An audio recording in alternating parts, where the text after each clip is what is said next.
दोस्तों 2013 में चाइना के एक इलाके ज़ेंगज़ाओ में एक आदमी मर गया। इसकी उम्र 80 साल थी। इस आदमी का नाम जोहान होडल था, लेकिन लोग इसको हंस कहकर बुलाते थे। ये आदमी बर्तानिया से था, लेकिन फिर इसकी मौत चाइना में कैसे हुई? ये छोटी सी कहानी काफी इंटरेस्टिंग है। दोस्तों ये कहानी 1999 में शुरू हुई थी। चाइना से एक लड़का बर्तानिया पढ़ने के लिए गया हुआ था। इस लड़के का नाम सॉन्ग यांग था। सॉन्ग सिर्फ 20 साल का था और लंदन में एक यूनिवर्सिटी में पढ़ता था। दोस्तों एक दिन सॉन्ग अपनी यूनिवर्सिटी से घर जा रहा था। ये एक बस में बैठा, लेकिन ये गलती से किसी और बस में बैठ गया था। ये बस इसको रिवर थेम्स के पास ले गई। सॉन्ग ने सोचा कि चलो इसी बहाने ये थोड़ा वक्त रिवर थेम्स के पास गुजार लेगा, लेकिन सॉन्ग ये नहीं जानता था कि इसकी जिंदगी में एक बड़ा चेंज आने वाला है। दोस्तों इसी वक्त सॉन्ग की नजर एक बूढ़े आदमी पर पड़ी। ये आदमी कुछ शॉपिंग बैग्स उठाकर चल रहा था, लेकिन इससे ये शॉपिंग बैग्स उठाने में मसला हो रहा था। सॉन्ग ने सोचा कि इसकी मदद की जाए। इस आदमी ने बताया कि मेरा घर साथ ही है।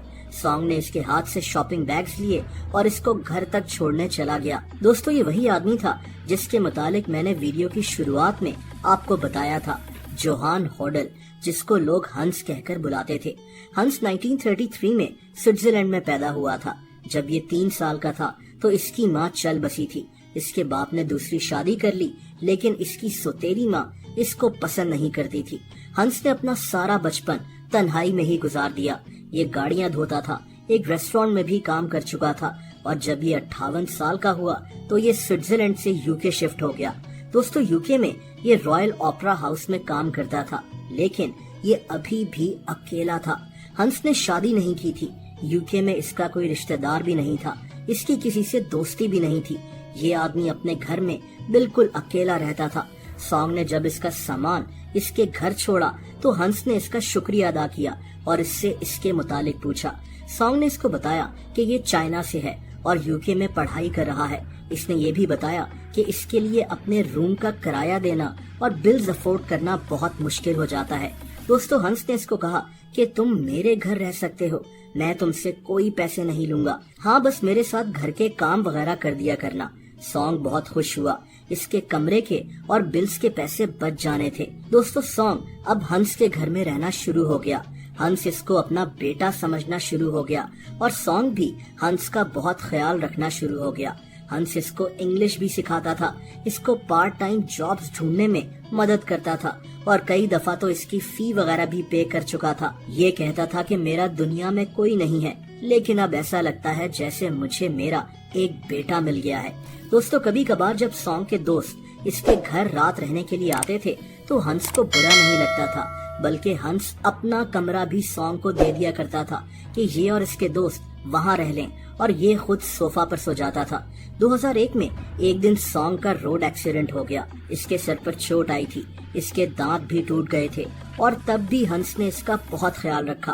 दोस्तों सॉन्ग लंदन में 8 साल तक रहा। ये हर साल छुट्टियों में चाइना जाता था अपनी फैमिली से मिलने और कई दफा हंस भी इसके साथ चाइना चला जाता था। ये चाइना में सॉन्ग के घर ही रहता था। सॉन्ग की फैमिली भी हंस से मिलकर बहुत खुश हुई थी।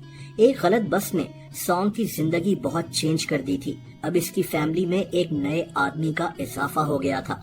दोस्तों 2007 में सॉन्ग वापस चाइना जा रहा था। इसने अपने एक दोस्त से कहा कि उसने हंस का ख्याल रखना है।